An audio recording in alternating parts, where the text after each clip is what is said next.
Man cave? Cleaning my garage. Wait, I just have to tell Hyder that I'm doing this. The others know. Okay. Just, okay. You can be disturbed by them. It brings a little bit more spice to our. Oh, really? Did you just come from tennis? No, but I'm going to do tennis You look after like this. you're in the Royal Tenenbaums or something with your. I know, but the real reason for my headband Mhm. is that I haven't gotten my hair cut since March. Wow. Are you going to grow it out? Like have like a little. I don't want to, Well, but you can try, and it's always cut off in no time. wait, let me put this in the sink. Okay. Amoeba. You're wearing an amoeba t-shirt. Yes. Have you heard of Amoeba? I love amoeba, but they closed. I know. It's so sad. Well, they first were going to move. Okay, wait, I want to move this so you can see this. And I'm just, okay. Yeah. Oh, super sad. And the same goes for all the venues, you know, because nobody can do concerts and stuff, which I miss a lot since this whole lockdown. Because I go to live music usually a lot. Oh, really? Yeah, it's sad. It's really sad. So how have you been doing since the lockdown? I am good. Are we recording yet? Yeah. Okay, good. So, hi. Hi. How have I been doing since, okay. You have a job where you can basically work from home, right? Yeah, that's the big question is how am I doing since lockdown? And so since lockdown, I have been able to work from home, which is great because otherwise I'd be unemployed. But I'm feeling lucky. I'm feeling blessed that I am working because there's lots of people in the movie industry that aren't. And Right. so this is good. This is really good. So I've been working from home, working on Avatar 2 and 3.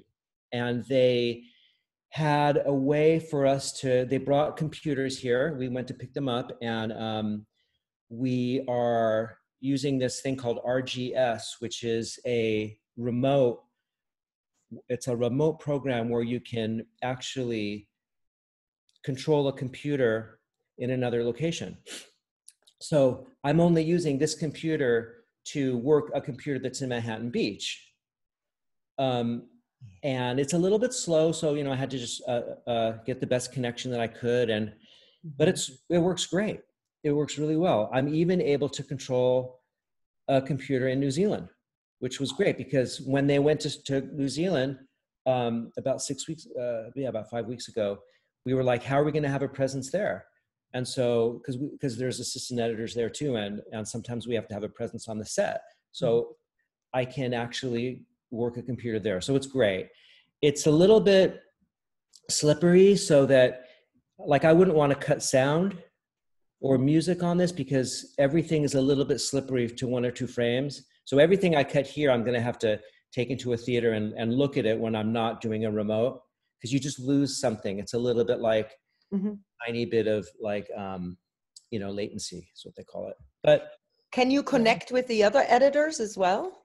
And we can connect with the editors. Yeah, we do Zoom calls every day, or we use Slack and Blue Jeans and different communication. And what's interesting is the interaction has been better, and it's been the weirdest thing. Like because everybody, I think it's because everybody has to be very good about planning communication, and in a way, it's easier to approach somebody or to walk into their office or to look at their stuff when you just can Slack them and say, let's have a little conference. And so we figured out how to get into each other's Avid Media Composer is the platform that I use to edit on. So if I'm cutting something and I need to show somebody, or I need to show like the visual effects department, they can look at what I'm doing. There's all these different, there's something called Evercast, which you can broadcast from your workstation and everybody can kind of join in and watch. It's all, the technology is great. It's not the first time I've used something like this, but it's gotten really quite advanced. The first time is I was working on Justice League, which was the film I was doing before this. And see, let me back up a little bit. I always like working at home. I always like the opportunity to do that. So from the very beginning, when I started going on location, and as soon as we, you know, not on film, but when, you know, when we started going on these nonlinear programs way back in 1996 on Independence Day, the first Independence Day was the first film I did on that. Well, Independence Day was shot all in Los Angeles, but on the next one, on location, I said, gee, it would be great for me to have an Avid in my location residence as well, so that when I come home at night, I can work, or on the weekends I can work and not have to come in. You know, later when I had small children, you know, babies, it's like I can spend time with my family. I remember we were in Prague. I was working on a film called Wanted, and I had, you know, an Avid in this old, beautiful old building that we were living in, and so, you know, I'd be with Amber and with the kids, and then they would go to sleep and I'd work till 2 a.m. But it would be great.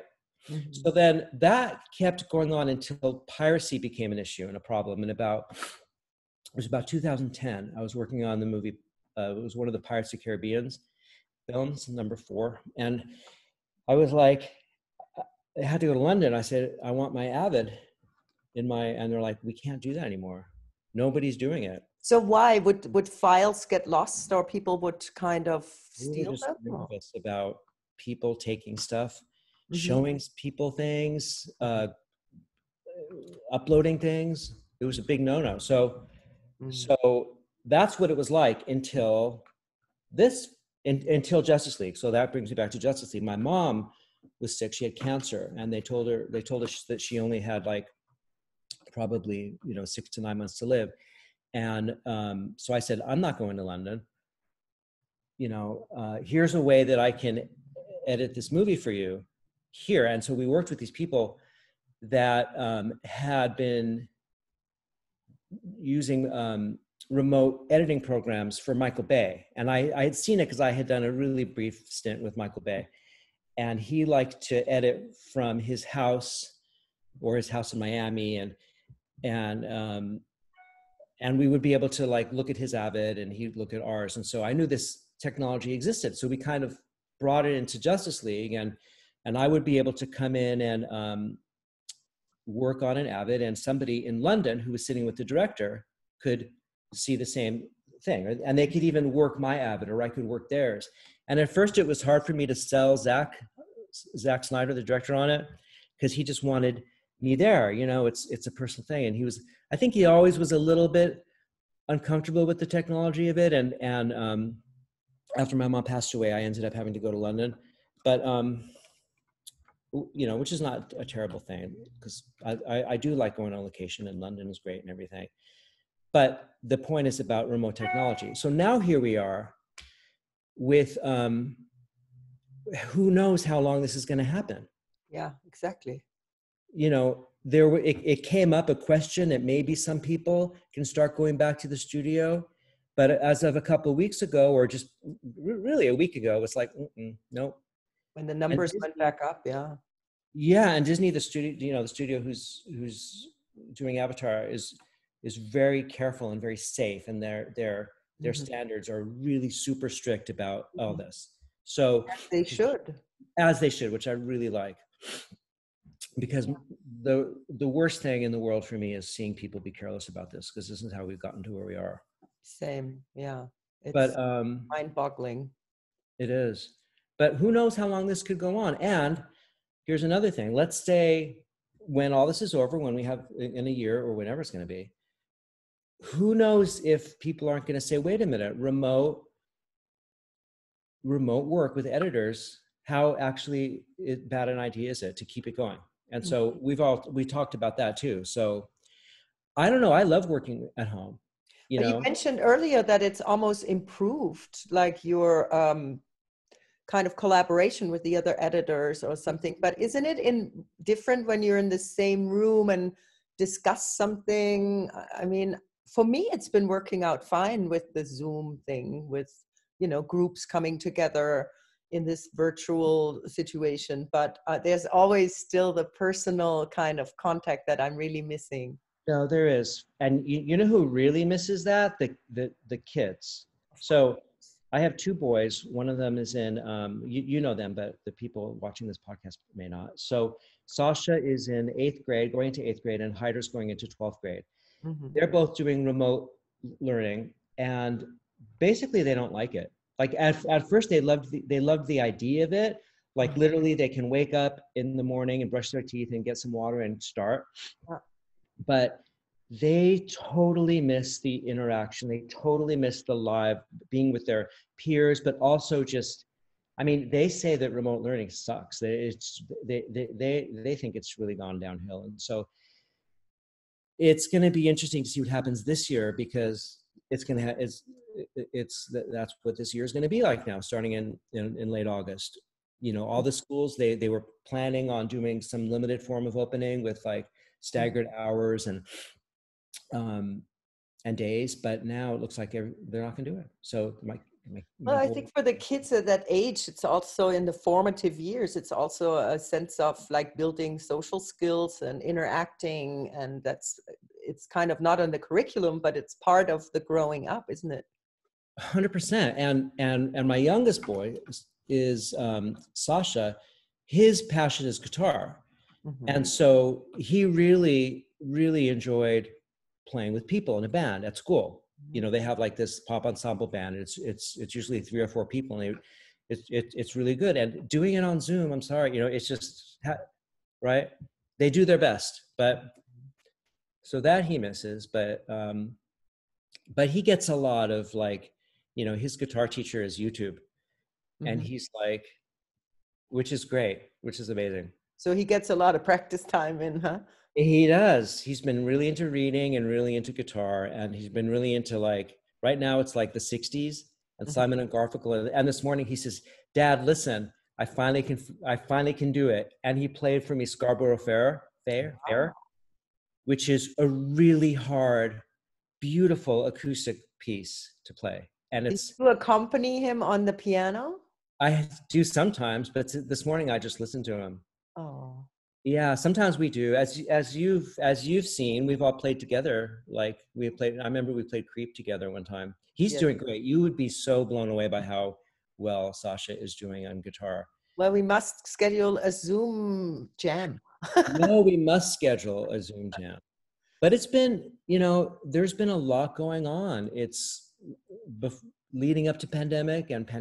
I mean, from Me Too to Black Lives Matter to pandemic. I mean, the world is changing, and there's so much that's being brought into the consciousness, and there's a lot of pain in it, and there's a lot of awareness. I mean, I know people very, people very well that have been affected by, that are part of the Me Too movement, in the sense that they have been harassed by men in the world inappropriately, and whether it's in the workplace or not. And in fact, I would say most of the women I know have a story like that. It's not just in the film industry, it's in every industry. Oh yeah. But I don't know if you saw AOC's speech in front of the House. Yes. Fantastic. She is just a brilliant genius. She's a great leader. Yeah, we need new leaders like that. I mean, we do. That is another thing, you know, that situation and how it's being handled from the government, the whole COVID thing, and our administration completely failing on us. If you look at other countries, how they're dealing with it. Oh, it's amazing. It's yeah. I mean, I remember when Italy, first it was China, and then Italy was like in such terrible shape. It was so sad. And they did their thing. And now it's just gone so far down. And America, you know, has, I think it's been the worst graph, if you look at how we started and what we could have done, and how miserably it's failed. And Yeah. Oh, California, leadership. yeah, leadership. It's a guy saying, I don't need to wear a mask, and a guy who like is mocking people, Or it's directly or gonna go indirectly. away. It's gonna go away. Right. And then 5 minutes later, oh, it's really dire. And so I mean, it's just, you can just go like, oh my God. Yeah, I mean, because he wants to cover the wool over everybody's ears. He just wants to get elected. He of just wants to course, get elected. And of so he, course, that's the agenda. Because in the White House, apparently they are testing him and his aides around him every day, and they're also tracing people. So basically they know what has to be done, but he only takes this privilege for himself and not for the population. In yeah, Germany, for example, if you go now that, they're pretty kind of reopened in phase 3, you mhm. can go to restaurants, but you have to leave your address and everything when you make a reservation. So Oh, if you were in a public space and somebody tests positive, they can track you back and who you were in contact with, which is, right. yeah. And they Uh, have an app from the government, that everybody, it's not like here. I mean, we have a great governor here, and we have a great governor in New York who've taken things in their own hands because there's no federal kind of guidelines or whatsoever. Well, that's the thing. It's, Germany doesn't have the kind of conflict between the states and the federal authority that's built into the Constitution in America. So Yeah. in a way, because of the states' rights thing, in a situation like this, if you ask me, it's detrimental. I think the countries that have been able to handle this the best have not had anything like that. And it's been like top down, very strong leadership. And, like early on, people said, we have to handle this like American government handled World War II, which is like, it was like very much from the top down. All the industries pretty much dropped what they were doing and said, we are going to fight this. Mm-hmm. And it is like a battle. It is fighting an enemy. Absolutely. Didn't happen. No. So, instead there was the thing about about the states being dragged into this bidding war for the masks. I mean, you can go on, looking at the whole thing. CNN does a very good job about analyzing all Yeah. this. Yeah, it's been The life's lost. I mean, I would go as far as saying, and I'm saying this here right now, you can quote me on that, it's like he's a fucking mass murderer in that sense. Yeah, mean, it's the really, responsibility of people's lives, to take them so lightly and not, take this more serious and establish kind of, measures that will help every citizen of this country is, to me, unfathomable. no, it's true. And it's really, early on, two people that we know died. One was, Adam Schlesinger from Fountains of Wayne, was a friend of Amber's. Mm-hmm. I'd only met him once, but Amber had spent a lot of time with him, and the boys had spent time with him. And then a friend that Amber grew up with in high school, she's Amber's age, late 30s, and she passed away. Somebody down the street, their grandfather. It's and more it'll be people that a friend of a friend, like people. I heard on the news somebody said that it's going to become very normal for everybody to know somebody who has COVID-19. Yeah. But yeah, so it's changed a lot. It's changed a lot about how we live our life. And and then I think what happened is everybody got to this point where it was like 3 months in, we have to get out. And then when they kind of relaxed it, everybody just went nuts. And I remember, driving down Main Street in Santa Monica and seeing people outside of this Irish pub and being like, oh my God, no masks, no Look social. at Florida at the beaches and the spring break and all of that. No, it's really true. And then out of this whole thing comes the latest example of a Black man being killed by a policeman. Yeah. The George Floyd thing happened. It was Ahmaud Arbery got run down by those white supremacist guys in the truck, and then a week later, George Floyd, and then the Black Lives Matter protests. And I live in a biracial house, and the effect of Black Lives Matter is very intense. Yeah. And I've had to look at myself as a liberal white man, saying what kind of micro racism has been put into my DNA from parents, grandparents. And I've learned that all of us 100%. have to look at that. 100%. Same.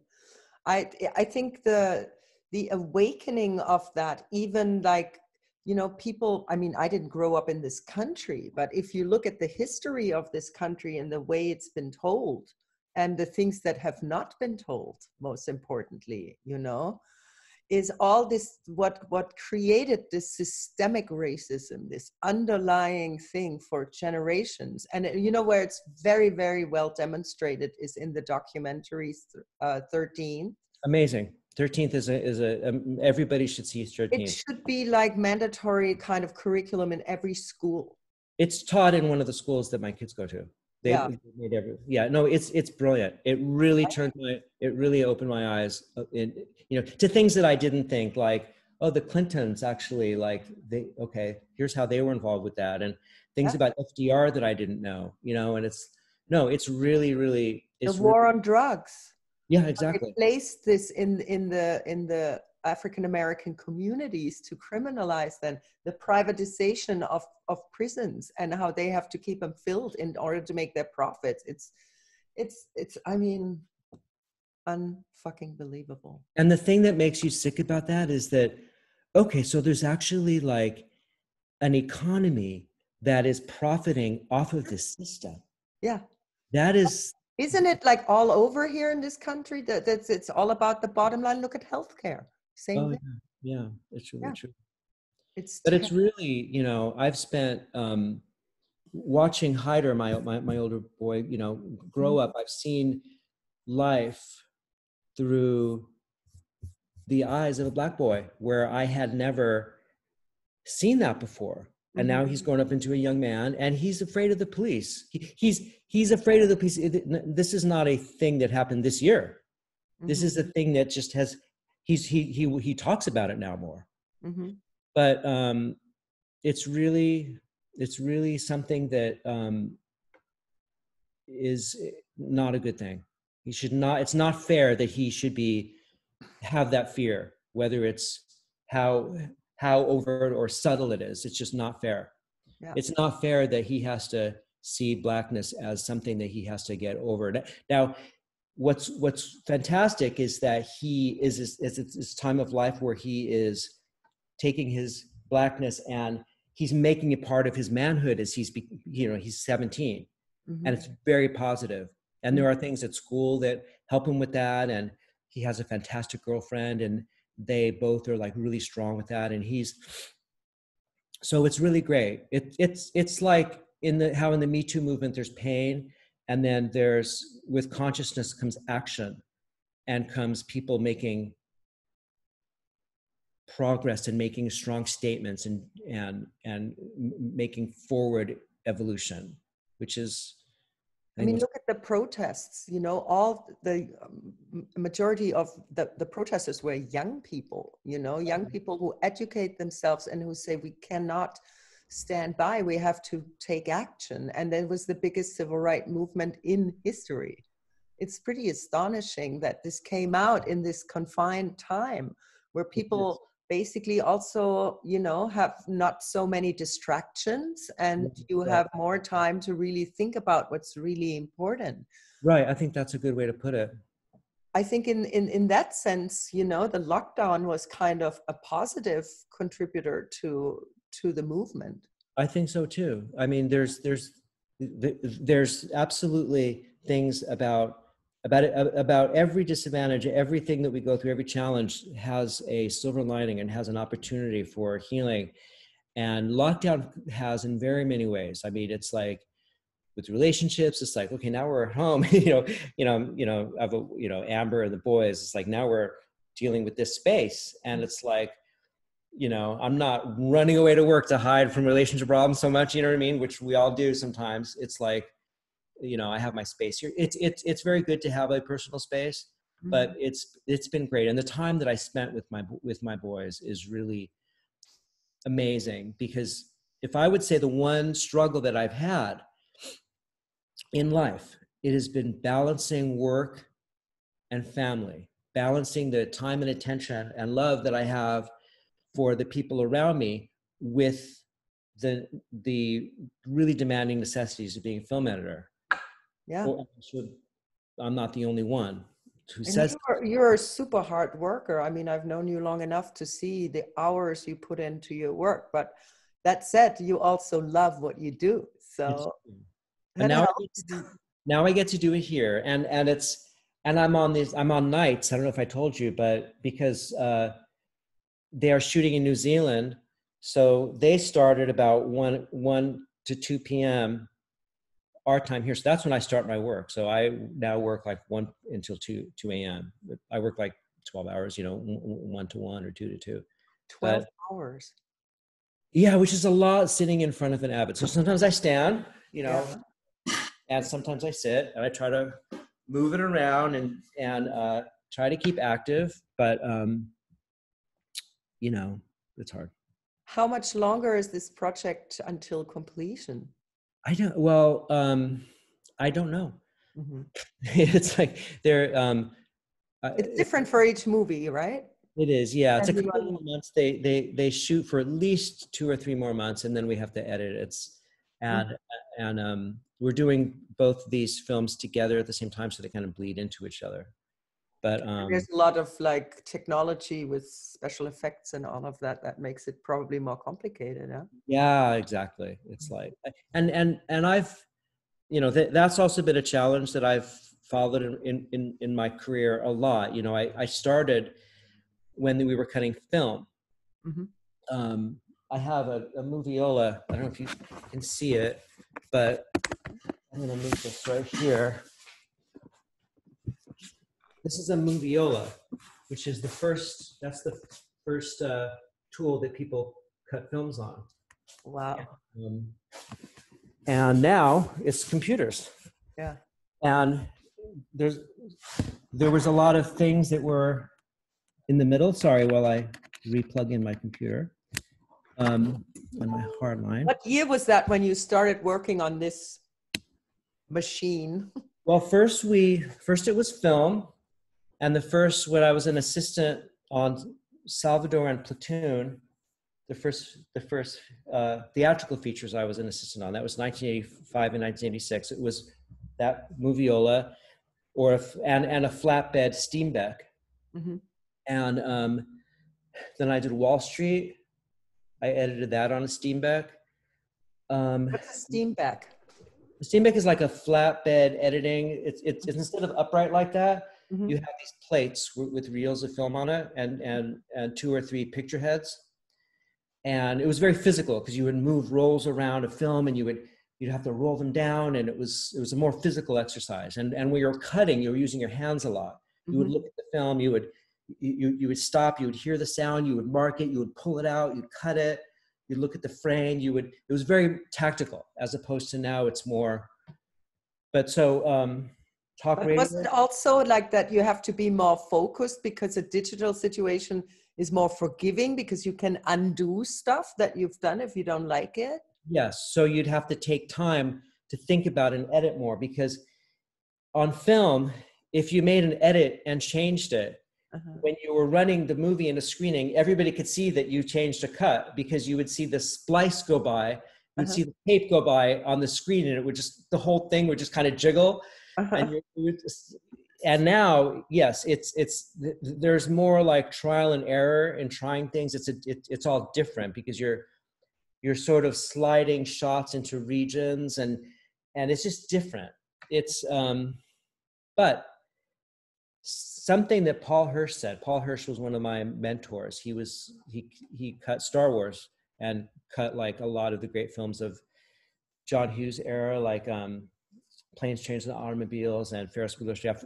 What he said is, it's not the tools. There's only two. It's not the tools. It's the brain. Yeah. So that's a really good point. We're Yes. storytellers.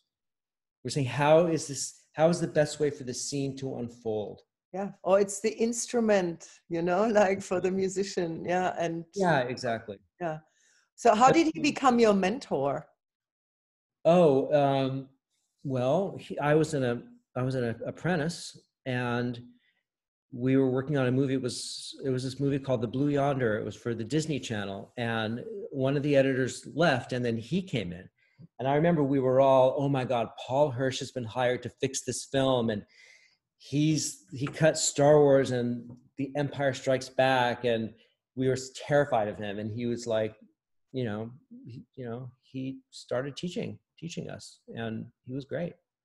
And then this was before Platoon, and on Platoon and Salvador, I worked with Claire Simpson, who became my mentor, I guess in a more tactile way, because I ended up really getting to a cutting level with her and watching her. And her mentor was Dee Dee Allen, who's one of the greatest editors of all time. Many of the editors were women, and still are, but in the old days, most of them were women. Dee Dee Allen had cut Reds and Bonnie and Clyde and one of my favorites. Other films, and she was amazing. She was really very avant-garde. She could be avant-garde, but just such a great, strong storyteller. Mm-hmm. So, editing works with. It's like an apprenticeship. It's like teaching your crafts to people who then become editors and pass it along. Now, in the days of film, not computers, this process of handing down of knowledge was a lot more powerful and kind of worked a lot better, because the editor always had to have someone with them, because there was so much physical work in getting film, and you have to open a box and load it and find this and look through paperwork. And so that a first assistant would be there watching. So I would be with Claire for days and days, like 10 hours a day, 6 days a week, just watching her edit. And then I would load shots into that moviola, and find the moment and try to guess what she was going to cut to. And that's how a lot of these editors became they acquired this knowledge. Now, with the Avid, it's very easy. And so you don't need an assistant with you. And so now it's harder to become an assistant. It's harder to gain the knowledge from another editor in that way. There's other ways that you can, on the other side, because there's so many editing tools that are available to anybody. iMovie, everybody cuts things on iMovie. It's not so expensive anymore to get Final Cut Pro. Is that if you're really interested in it, you can just try it. And you don't have that privilege that you had of observing a master. That's right. In their craft, and kind of, like you said, the storytelling aspect of it, which is, the key part of editing besides all the technical stuff. No, it's really, really true. And just the key, the number of people that you would have to hire in a film editing film was a lot more, because you had to have people like file all this stuff away. And now crews can be a little bit smaller because it's all more, but for filmed, and then, I think the first non-film show was The Doors, which I cut in 1992, which was it was sort of like a tape. It was actually not tape. It was a Laserdisc program. It was this room full of Laserdisc machines, and all of the dailies, all of the film that was shot the day before, would be brought to you on 2 Laserdiscs. So you could cut from one Laserdisc to the other. Mm-hmm. And then there was 12 of them. And so the computer could think of up to, I forgot how many cuts in advance, and it could preview them, could show them to you before you actually had to record onto a tape. Mm-hmm. So it was kind of nonlinear. Nonlinear means you never have to record onto a tape. It's just all digital, right? Mm-hmm. This was before that. But the first really nonlinear film that I did was it was this movie called Fear with with Mark Wahlberg and Reese Witherspoon, directed by James Foley. It was like in the maybe 93, 94. It was on a program called Lightworks, which was a great program. And I did a couple films on the Lightworks until Independence Day. And on Independence Day, I was facing these, the need of handling visual effects in a level that I had never done before at all. I don't think anyone had. And the Avid had the tools to be able to composite things and make layers. So that's how I got into it. And I've only done one film that wasn't on the Avid since. So, so technology's been a thing, but more than that, it was probably also kind of evolves with the people, kind of, because you're dealing with something that nobody has dealt with before. So you're a part of it, of making it work, no? It was like that. Yeah. Yeah, and it was interesting because they would, the developers would sit with us and say, what do you think? What do you need? How is this working for you? And it was interesting to do that. It's a collaboration for them also, because they are not editors. So they needed your help in how to make it work best for you. Yeah. That's interesting. But along with, so you've went through many evolutions technologically in your field, huh? No, it's really true. It's really true. How did you first become an apprentice? Like, were you always like a cinephile, but why editing?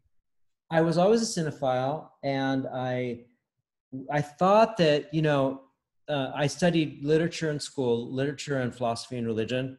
And I thought that I wanted to go to film school, but I didn't have anything to show. So, I had made like one short film, and so it was hard to get into film school. So I was like waitlisted at USC and UCLA, and I said, fuck this, I'm just going to go work. And so I was in LA. I think the first job that I got was, my sister was working for Les Charles, who was the director of that show Cheers.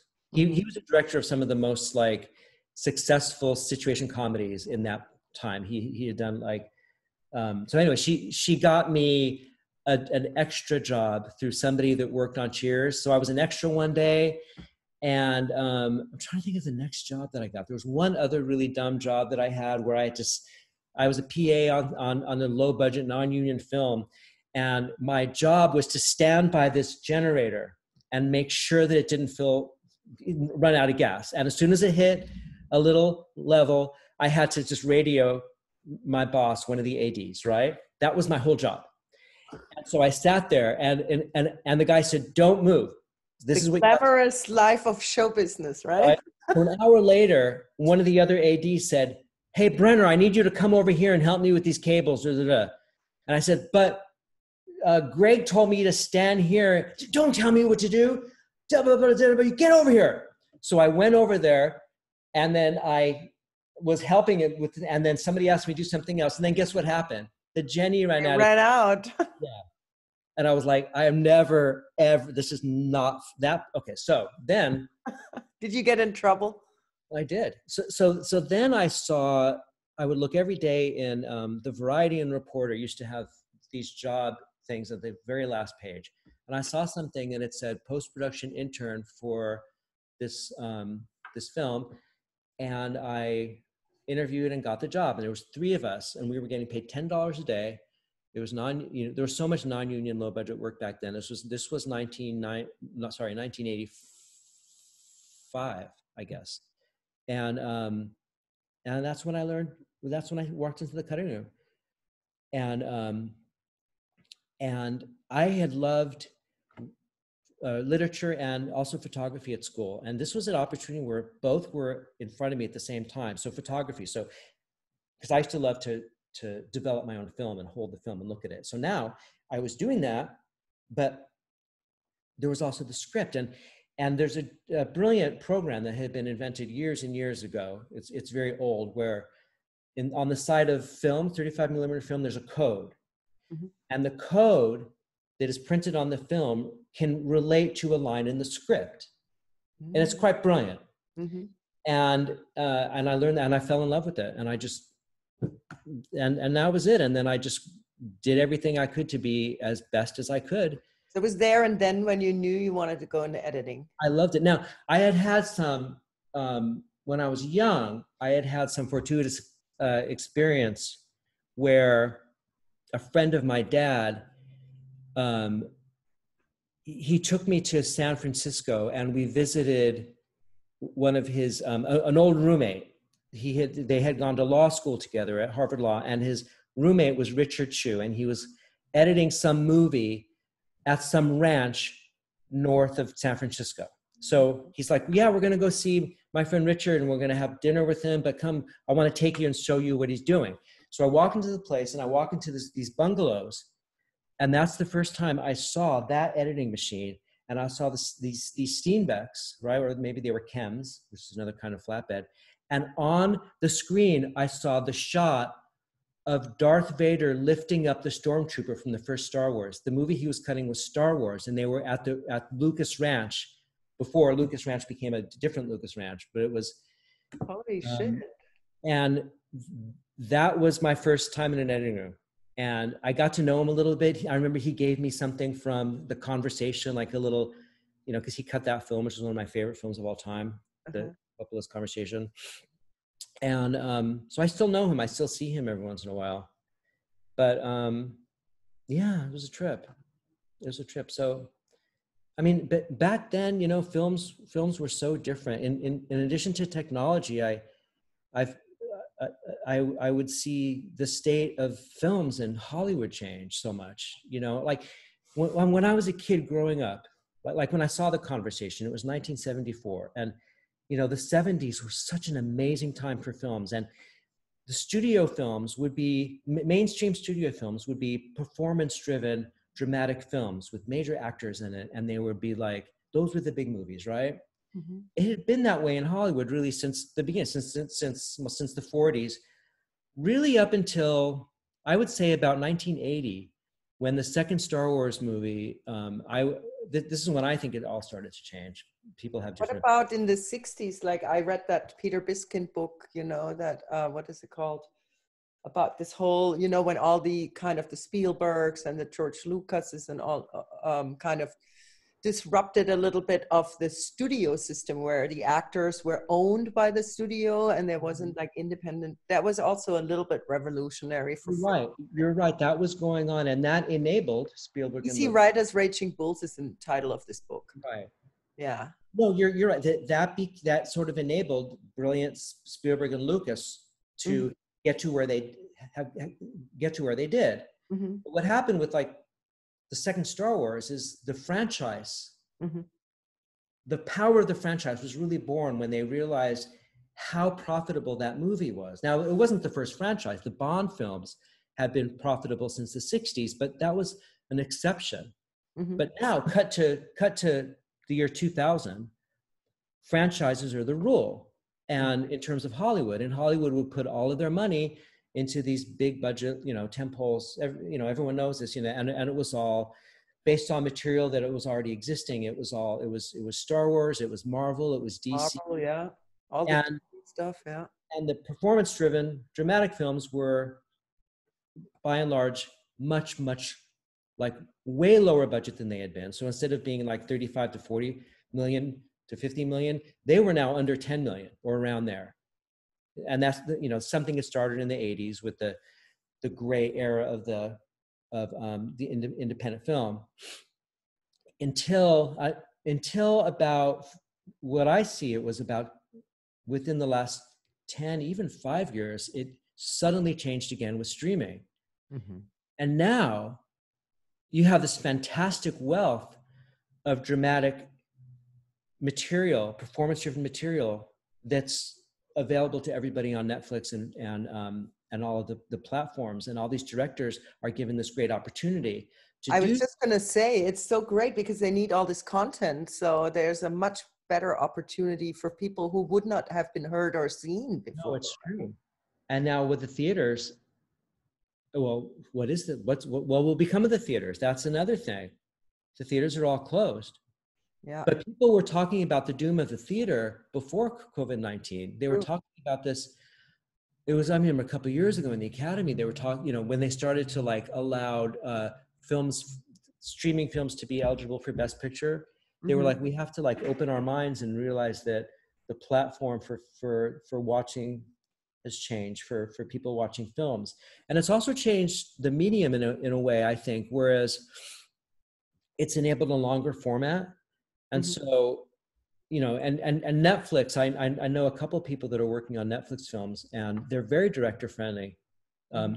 I don't know if that's true for all the time, but in terms of allowing them to like have long films, or like being able to like have, you know, less intrusive than a lot of studios. Now that may not be true for everybody, because Netflix is a humongous studio. They make so many films, but I know for directors that are well-known directors that by and large, they're treated very well there. Mm-hmm. And it's enabled this long format. So it's very attractive to the directors. So it's all changed. I mean, I think that enabled, you know, Zach's cut of Justice League to be able to have a new life, because we all thought that it was never going to be seen. Mm-hmm. And then there was I don't know if you were following that, but there was a very strong movement, because Zack Snyder has a very strong kind of following, Mm-hmm. and people wanted to see his version of Justice League because everybody knew what had happened. I was on the film, and so now it's going to come out, and that's a good thing on Netflix. Not Netflix, HBO Plus. So, I mean, people also have huge TV screens and sound systems at home, you know, to watch their movies, but there's nothing like the silver screen. I mean, going to a theater and buying your popcorn, and certain movies also, I find, have this, you know, it loses a lot if you watch it on a normal television set. You know, it's just like in music, it's like, it's so interesting. I just read this book, How Music Works by David Byrne, and he claims like there's certain music written for arenas, or, you know, like how in the olden days there was chamber music, and the music, how people created changed because of the venue or because of the, and so I see that kind of the same way for film.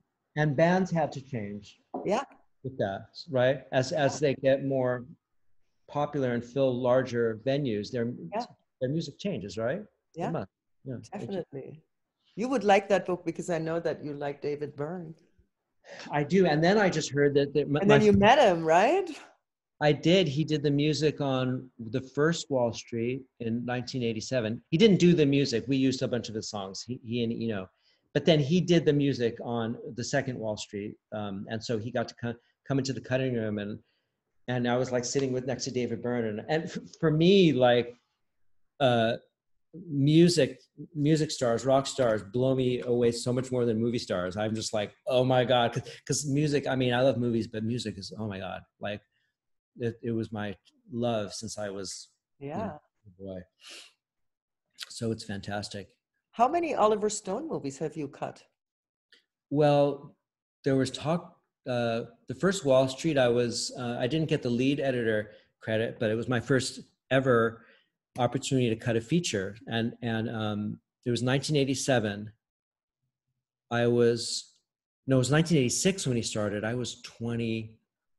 I was really young to be in editing. And when he finished shooting, Claire came back on. She was cutting something for Ridley Scott. So I ended up getting a second editor, additional editors. But after that, it was talk radio, Born on the 4th of July, The Doors, Heaven and Earth, Wall Street, World Trade Center, Wall Street, Money Never Sleeps. Wow.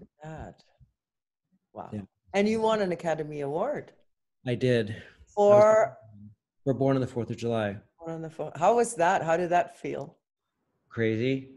That was very, that was quite surreal. Yeah. But being honored for your craft in such a high way must be just like a fantastic feeling, huh? It was, and it was strange because it was my second film, and it was like, look, I mean, you know, the Academy Awards are a little bit like you know, it's fantastic to be honored, and it's awesome, and there are so many great films and great performances and great jobs by editors and cinematographers that just don't win. Mm-hmm. And so it's like, it's a little bit like there's a chance element to the whole thing is what I'm trying to say. But even being nominated, I mean, is already a huge honor to be in that group of people who make it there even. No, for sure. But yeah, I mean, how many years was it before Martin Scorsese won an Academy Award? Or I mean, there's so many stories like this. Or if you look back, like Citizen Kane did not win Best Picture. Like so many great films that you think, oh, what was that? They chose that. Apocalypse Now didn't. But it's a lot of politics within the Academy, and that's another thing that changed too. When the Academy got a lot of criticism for not being diverse and all of that. Yeah, they're really doing a lot to try to fix that right now. Mm-hmm. And I think all of their members were really old. I think they haven't kind of refreshed. Yeah, exactly. It's really true, and they really and that was something that they couldn't deny. This is Yeah. So they've done a lot. I know that they've done a lot to help that, and now, especially right now, they are really trying to diversify. So yeah, let's see what happens. Would you say you have one of your projects that you have under, your belt, like is which one was your favorite? I would say it was, I don't know, maybe The Doors, because I love, again, music and movies so much. But I watched that movie again recently. It was, there was a restored print of it, and Oliver was presented it at the Aero Theater in Santa Monica. It's great theater. It's been around for a long time. And then it played for a couple other showings around. And I took my son to one of them, and we saw it. And the silver screen thing that experience was amazing to see. But that movie is so bold, and it has this, like, a lot of it has this Fellini-esque kind of like freedom to it. And his films, he was such a committed director. And I feel like, I don't know if you read the other day, he just came out with a book. It's called Chasing the Light. No. And he's had a hard time in the last few years. It's like in terms of what?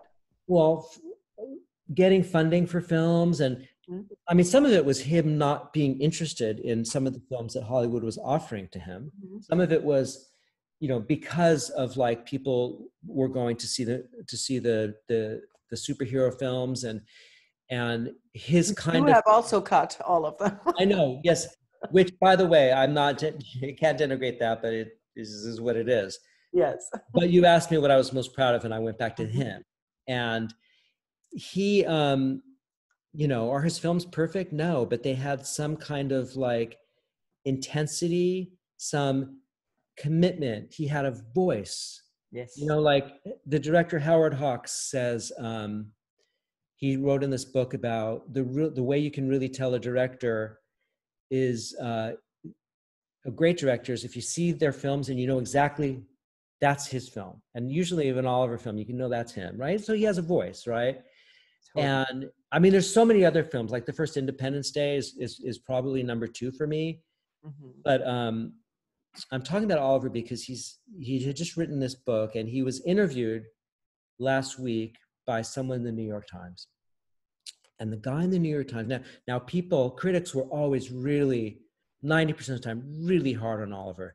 They called him heavy-handed, like a sledgehammer kind of filmmaking. They said that about Born on the 4th of July, and then they gave the Academy Award for Best Picture to Driving Miss Daisy, which is a movie which is really problematic, by the way. And yeah. And so anyway, and then later in his career, when he started toning it down, they said, where's the Oliver Stone who's like, has this power and this voice? So he couldn't win. And this guy, the New York Times, he had such an agenda to just kick him down every time he spoke to him. And it was so disrespectful.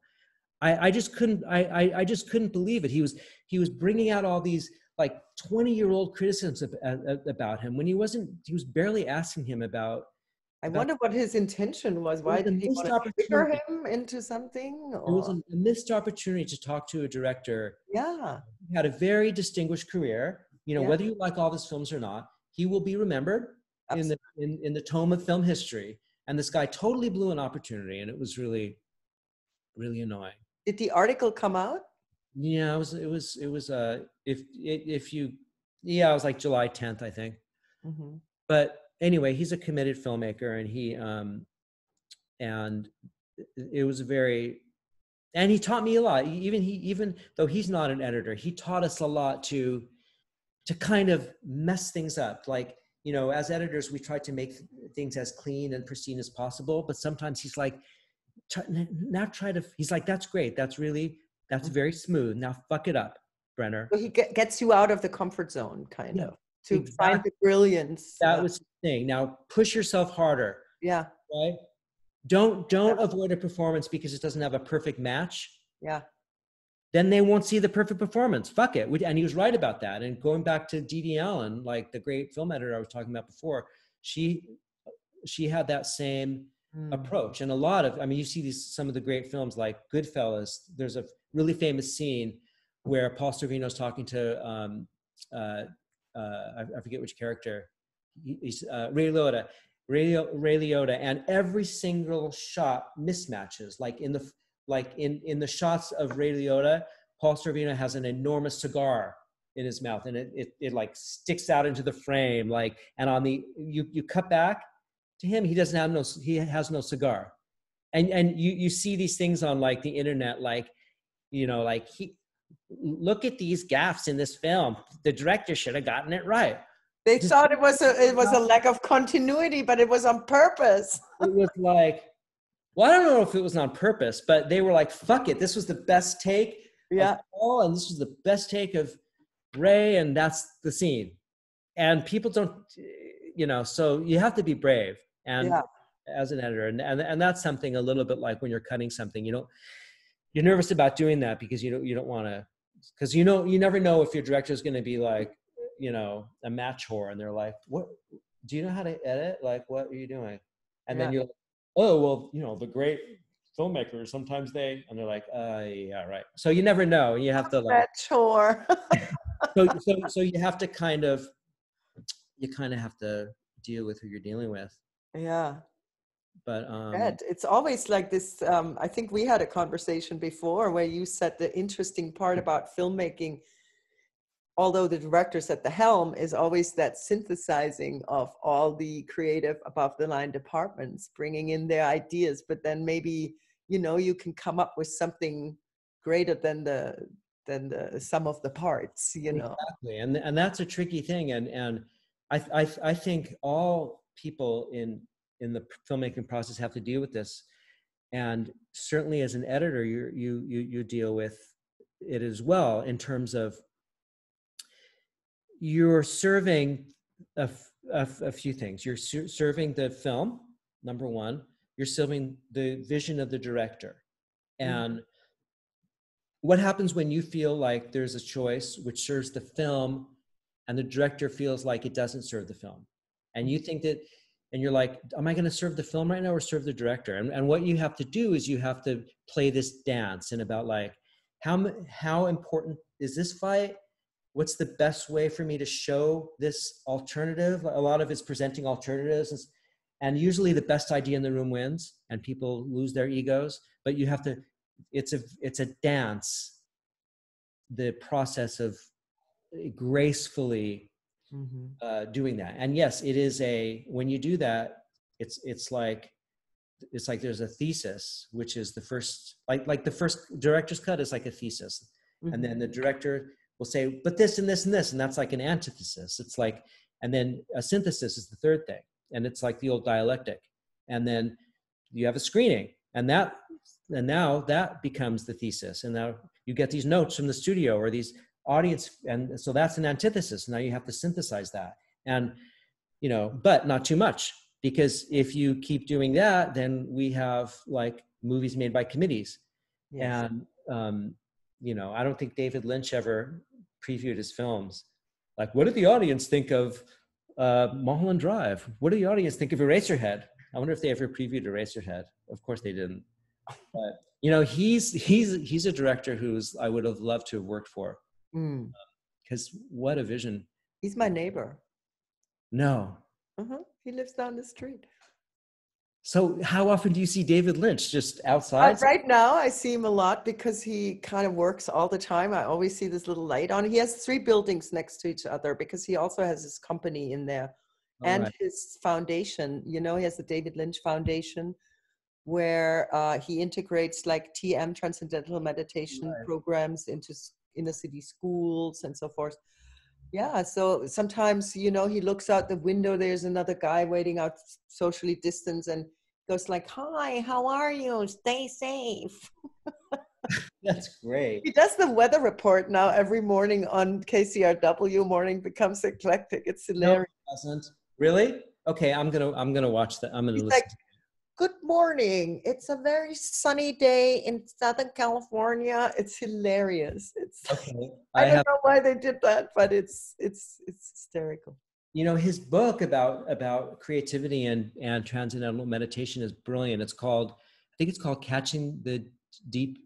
It's something about big fish, but fishing is his analogy of going into the subconscious. And it's like, if you don't go into the subconscious, you will only catch so many fish in these surface levels, right? So some of his great ideas come when he's, you know, going down deep. Well, and when you become still also, because we have so many distractions. That's what I find social media and all of our smartphones and all of that is a distraction where we have to kind of make space for stillness in order to, because that's when these kind of ideas flow in or come up. No, completely. The creativity, for me at least, I can only speak for myself, but I know a lot of people who feel the same way. Yeah, yeah. So, and he's apparently has never missed a day of his twice, like daily 20-minute morning and evening meditation in 35 years or something. Yeah, I had read that. And even on the set, he finds time to a space to do that. Like he's able to do that when it's not completely quiet. Yeah. I have like meditation for me, like slowing down my anxious brain, slowing down the thought process. I intellectually, I totally understand the concept of it. And I've read Thich Nhat Hanh and I've read, and I understand. And Eckhart Tolle talks a lot about the brain being like enslaves us, right? It's like, you know, you have to free yourself from our brilliant intellect, right? But it's and hard thinking. process. You have to stop the thinking process. But you know what's a really good place I always find to start, and I actually wrote that down in the beginning of this year also as one of my things that I want to cultivate, is when you sit down, probably you go like, oh my God, the thoughts are just flowing in and I can't still my mind. And for me, I just told myself, get comfortable with the discomfort. Yeah, that's a great way to put it.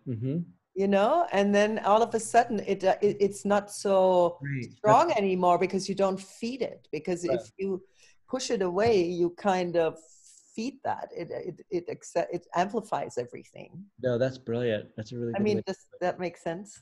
Yeah, it really does. It's a really good way to put it. Yeah, and with a lot of things, it's with emotions, you know, when you wake up with that bad feeling in your chest or something about anything, I go like, okay, let's go into that feeling. Let's kind of embody it. And then, you know, it dissolves much faster than if you're fighting it. Wow. It's brilliant. Yeah. That's a really good way. I'll remember that. Yeah.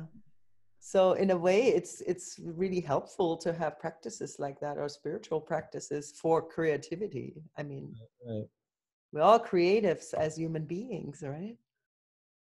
Exactly. And now the trick is to be able to figure out how we take this time when we're all locked in our homes, pretty much, not 100%, but to use this as a challenge, use this as a way to, you know, be introspective too, you know, to kind of have that time, that extra time that we run away to distract ourselves. Now we can go more within and kind of inquire what's going on there, which we tend to push away when things get a little uncomfortable, right? No, exactly. Yeah. I miss dinner parties though, having people over for I dinner. know, I know. We're That part is social really, animals too. I mean, we're hardwired for that. It's like yeah, tribe and, like-minded people and yeah. yeah. We were seeing friends and all of that thing that we all miss, being outside, and we're really careful here. We're really, um, you know, Same. anyway. Yeah. Anyway, So do you have to work today? You're off. I'm off today, so I'm going to do some exercise. We're going to play some tennis. Mm-hmm. You go to the park with your masks, and Uh-huh. everybody is and then you can take your masks off at the courts. And do And you have a coach, or do you play with your sons? yeah, I play. I mean, we've all been playing a little bit, so I'm not sure who's going to go today. But yeah, we have a coach because I haven't played in years and years, and and he stays 6 feet apart, and it's very like, so it's a really good thing. That's awesome. And then have you been doing a lot of cooking at home? A ton of cooking. Uh-huh. A ton of cooking, and that's been great. I mean, I was really doing a lot of cooking before my hours moved to like from 2 to 2. So because dinner time is our time that we like to eat so much. But no, that's been really, really great. Yeah, me too. I've been even started baking. It's Oh, that's great. bread, cakes, everything. Yeah, I've been making pestos like um because pesto is not just one pesto. Pesto is not just basil and pine nut. There's walnut and parsley. Yeah. There's like anchovy pesto. It's just and it's great. It's because it's very fresh, and and we've also gotten really good at like, what do we have in the house? Because we never go to the store. Do you We're like, order your groceries in? yeah, I think it's safer. And I mean, we've gone a few times early on, and then the one time we did, I just felt uncomfortable and safe. And so, yeah, so sometimes it's just not, you don't get exactly what you order, or sometimes you're just like, what do we have here? And it's a great opportunity to come up with something, to be creative about that. And is Amber doing most of the online learning? I mean, now they're off for the summer, but before that, I mean, imagine, because if you're working, it's hard for everybody who has kids in school right now and who work from home. It's a challenge. No, it really is. I mean, it's not like homeschooling. Like in homeschooling, parents have to be really a lot more present because the teachers, I think, I mean, homeschooling's changed, but generally there's not interaction online with teachers in homeschooling. But in remote learning, you have your teachers every day. You have your classes every day and a class schedule, and you have your homework. And so, and at least, the schools have been very good about giving, a space to reach out, but it's just not the same. But it's still just not the same, But yeah, it's a challenge. It's a challenge. Wow. Well, thank you so much for making the time in your super busy schedule. Oh, no, not at all. I was really interested in doing this. I really like your podcasts, and it's really was an honor for you to call about this. Thank you so much. It was really fun. Ooh, give my love to everybody. Hi, there's Sasha, Amber. I will. Let's do a on Zoom jam or something. Oh, that would be fun. And say hi to Roland when you see him. Yeah, I Okay. will. Roland's in Montreal already. Oh, he's in prep? Yeah, but they've been pushed already now. So yeah, they had to quarantine for 2 weeks. They have very strict things in Yeah. Canada. They couldn't leave their apartment for 2 weeks. So. Same with my friends who went to New Zealand, exactly the same. Yeah, and if they catch you, like it's a $75,000 fine or something. It's horrendous. Yeah. So fingers crossed that everything works. Well, he loves Montreal. Yes, the food is pretty awesome there. Let's go to France. Oh, let's go to Montreal. Yeah, the old city is so great. So great. You did a movie there too with him, wasn't it? It was Day After Tomorrow. Yeah. Day After tomorrow. That's right. I saw Uli Steiger yesterday.